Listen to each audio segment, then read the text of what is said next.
I felt like it was two people, like lovers that are dead and still speaking to each other like in a very poetical way, like almost like a correspondence. And I felt it's a bit like every relationship where, you know, we experience love and we experience like grief and like all of these emotions and feelings, but then at the end of the day it's just like memories and like who's gonna pick them up, you know. So like we're reading our own story in the end, but so it feels a bit like, oh shit. But it also felt like as if we embodied someone else, you know. So that was quite interesting reading it for the first time.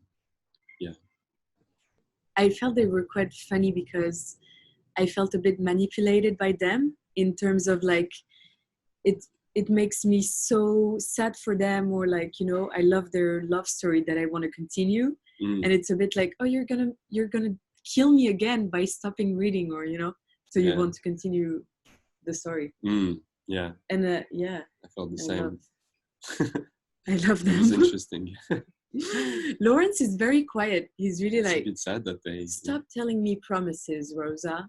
And Rosa is like so emotional. Oh yeah.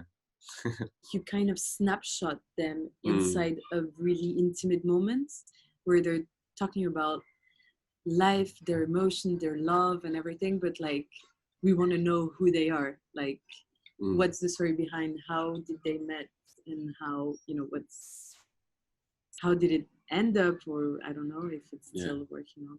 It's when the word eternal comes over and over again, or maybe a few times in the text, it feels a bit like they're eternal because we don't know where to place them, where to situate them in time. It feels like this is the story of like relationships and like and couples, you know. It seems like very familiar and like something that replicates.